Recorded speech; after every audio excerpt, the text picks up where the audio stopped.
যাদের অন্নপূর্ণা যোজনায় পরিচ্ছন্ন তালিকা রাখা হবে।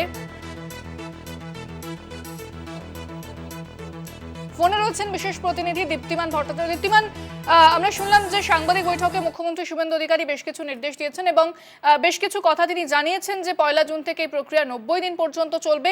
এছাড়া আর কোন কোন বিষয়ে আলোকপাত করা হয়েছে এবং গুরুত্ব দেওয়া হচ্ছে দীপ্তিমান?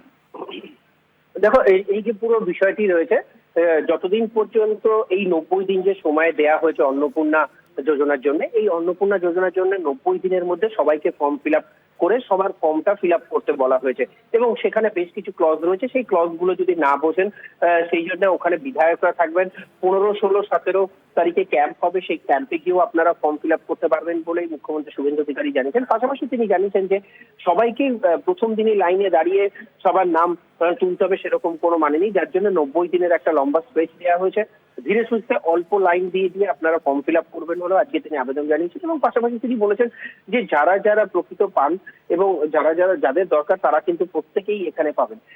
2 তারিখে যে ক্যাবিনেট রয়েছে, ক্যাবিনেটে কিন্তু এখানে প্রথম যে লট অন্নপূর্ণা যোজনা যারা পাবেন তাদের তালিকা তৈরি করা হবে। যারা প্রথম এই কয়েকদিনের মধ্যে 3-4 দিনের মধ্যে যারা ফর্ম ফিল আপ করে তাদের ভেরিফিকেশন হয়ে যাবে, তারা কিন্তু ওই লটের মধ্যে নাম চলে যাবে এবং তারা কিন্তু 3 তারিখে তাদের নাম ঘোষণা করা হবে। এরপর কিন্তু প্রত্যেক 7 দিন পর পর কত লক্ষ লোক মহিলারা তাদের নাম ভেরিফিকেশন হলো, কারা নাম ভেরিফিকেশন করলেন, কারা ফর্ম ফিল আপ করলেন, এই তথ্য কিন্তু শিশু ও শিশু কল্যাণ দপ্তরের মন্ত্রী তিনি প্রেস কনফারেন্স করে জানিয়ে দেবেন। পাশাপাশি এটাও জানানো হয়েছে যে এই যে পুরো প্রক্রিয়াটা চলবে, এই প্রক্রিয়াতে যেরকম গ্রাম পঞ্চায়েত স্তরে হবে, ওয়ার্ড বেসিস করে হবে, বিভিন্ন জায়গায় এগুলোকে নিয়ে করা হবে এবং এমনকি বলেছেন যে মানুষ বিডিও পঞ্চায়েত দপ্তরে যারা লোকজন আছেন তারাও কিন্তু 30 দিনের একটা ড্রাইভ দেবেন, তারা বাড়ি বাড়ি যাবেন, বাড়ি বাড়ি গিয়ে ফর্ম ফিল আপ করাবেন।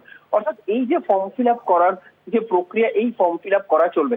একটা জিনিস আজকে তিনি স্পষ্ট করে দিয়েছেন, অন্নপূর্ণা যোজনা যতদিন পর্যন্ত কমপ্লিট হচ্ছে না ততদিন পর্যন্ত কিন্তু লক্ষ্মীর ভান্ডার চলবে এবং যারা পাচ্ছেন তারা কিন্তু লক্ষ্মীর ভান্ডার তারা যেরকম পেতেন সেরকমই তারা লক্ষ্মীর ভান্ডার পাবেন এবং যেই দিনকে এই ভেরিফিকেশন কমপ্লিট হয়ে নাম যাদের নাম যেভাবে ট্রান্সফার হবে তাদের থেকে সেইভাবে কিন্তু লক্ষ্মীর ভান্ডার থেকে তাদেরকে শিফট করে দেওয়া হবে। আজকে তিনি সাংবাদিকদের সঙ্গে কথা বলার সময় তিনি প্রথমেই বলেন যে এইখানে লক্ষ্মীর ভান্ডার থেকে তারা প্রথমে ভেবেছিলেন যে নামগুলোকে ট্রান্সফার করে অন্নপূর্ণা যোজনায় ট্রান্সফার করে দেওয়া হবে, কিন্তু ভেরিফিকেশন করতে গিয়ে দেখা যায়, একটা উদাহরণও দেওয়া হয় যে প্রায় 30 লক্ষ এরকম রয়েছেন যাদের নাম ভেরিফিকেশন করার মতো নেই, তাদের অনেক রয়েছে যারা মৃত ব্যক্তিরা পাচ্ছেন, অনেক জায়গায় পুরুষরা পাচ্ছেন, এরকম অনেক জায়গায় গাফিলতি রয়েছে। তো সেইগুলোকে বাদ দিতে হবে এবং সেইগুলো বাদ দেওয়ার জন্যই এই ফর্ম ভেরিফিকেশন এবং এই ভেরিফিকেশন করে তারপরেই কিন্তু দেওয়া হবে। তবে যারা লক্ষ্মীর ভান্ডার পেতেন তাদের লক্ষ্মীর ভান্ডারের টাকা সেভাবেই চলবে যতক্ষণ না আনটিল অ্যান্ড আনলেস যতক্ষণ পর্যন্ত এই পুরো বিষয়টি অন্নপূর্ণা যোজনায় ট্রান্সফার হচ্ছে। পাশাপাশি তিনি এটাও বলেছেন মহিলারা 1 জুন থেকে তারা পাবেন যে সরকারি বাসে ফ্রি এবং সেক্ষেত্রে প্রথম দিকে না হলেও পরবর্তীকালে কিন্তু এটাও বলা হয়েছে যে যারা মহিলাদেরকে একটা করে কার্ড দেওয়া হবে, সেই কার্ডের ভিত্তিতে তারা যাতায়াত করবেন এবং সেখানে তাদের সবকিছু ডিটেলস থাকবে।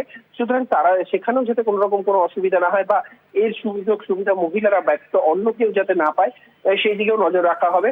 সেই জন্যই এই কার্ডের পরিষেবা দেওয়া হবে বলে আজকে মুখ্যমন্ত্রী শুভেন্দু অধিকারী জানিয়েছেন।